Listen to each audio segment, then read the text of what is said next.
السلام عليكم ورحمة الله وبركاته عروري maanta waxaan baranaynaa sheeko kale oo xiiso badan oo xikmad badanna ay ku jirto. waa laba sheeko ayaan isku daraynaa. qaybta hore oo ah sheeko yar oo aad iyo aad u fiican oo ku saabsan Juxa iyo wiilkiisa iyo dameerkiisa, iyo qaybta dambe aan ku baran doono hadal aad iyo aad u qiimo badan gadaal ayuu kaaga imaanayaa. kadib marka hore waxaan ku bilaabaynaa sheekadan waxay ku bilaabanaysaa sida tan. maalin maalmaha ka mid ah ayaa Juxa wuxuu fuulay dameerkiisa asagoo suuqa u socda. wiilkiisana geeska ayuu ka socday isagoo la sheekaysanaya aabihiisa. Juxa iyo wiilkiisa waxay soo agmareen dadka geeska wadada fadhiyay. dadkii ayaa eedeeyay Juxa, waxayna ku dhaheen, nin naxariis daran ayaa tahay, sidee dameerkaaga u fuushay? wiilkaaga yarne lugtiisa ayuu ku lugaynayaa. markii Juxa eedooda uu maqlay, dameerkii wuu ka degay. dameerkii wuxuuna dusha ka saaray wiilkiisa. Juxa iyo wiilkiisa way sii socdeen. Juxa dhulka ayuu socday, wiilkana dameerka ayuu saarnaa. muddo markii ay socdeen ayaa waxay soo mareen meel ceel ku yaalo oo dhowr dumar ah biyo ay ka dhaansanayeen. markay dumarkii ama naagihii arkeen way ka xanaaqeen. markaas ayaa waxay weydiiyeen sida ay ku dhacday in wiil dhalinyaro ah uu dameerka dul fuulo, aabihiisa oo qof waayeel ahaan dhulka uu lugeeyo. waxay ku canaanteen wiilkii in arrintan ay tahay arrin aad iyo aad u qaldan. markii ay intaas dhacday, Juxa dameerkii ayuu la fuulay wiilkiisa. safarkooda ayayna sii wateen. maalin aad u kulul ayay ahayd. dameerkiina waa daalay maadaama aabbaha iyo wiilka culeyskooda uu dul saarnaa. markay suuqa agtiisa u soo dhowaadeen ayaa dadkii ka xumaadeen. waxay arkeen in laba qof oo waaweyn ay dul saaran yihiin dameer yar oo maalintan ay tahay maalin aad u kulul. dameerkan xataa uu socodkii aad iyo aad ugu adag yahay. markaase waxay ku qayliyeen, maxaa labadiina qof idin saaray dameerkan miskiinka ah? socodka xitaa dhib ayuu ku yahay inuu socdo.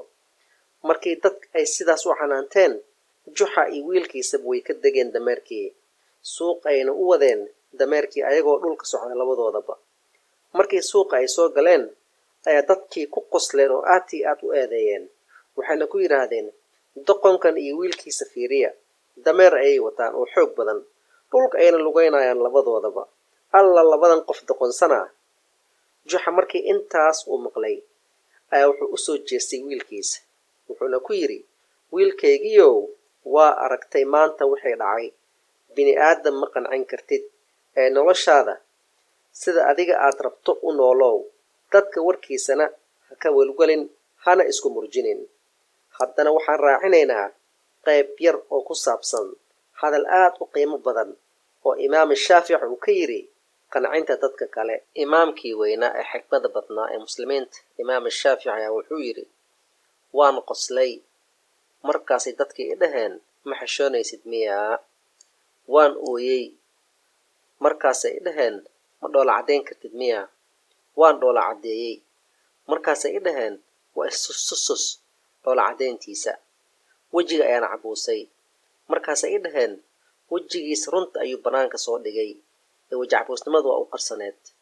waan aamusay markaasay i dhaheen, hadal ma yaqaano.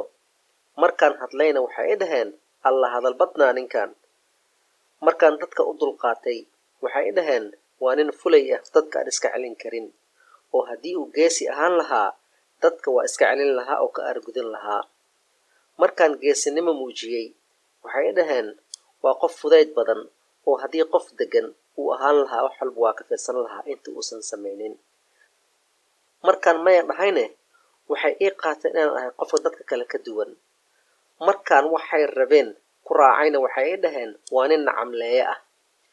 markaas ayaa waxaa ii caddaatay in si walba oo aan iskugu dayo dadka inaan u qanciyo, waxa keliya aan ka dhaxli doono inay tahay eed. ee walaalow ha isku murjinin, hana isku dayin dadka inaa qanacsid. ee isku day oo keliga rabbigaaga oo ku untay inaa qanacsid. sababtoo ah haddaa isku daydid dadka inaa qanacsid, eed oo keliya ayaa kagala kulmaysaa.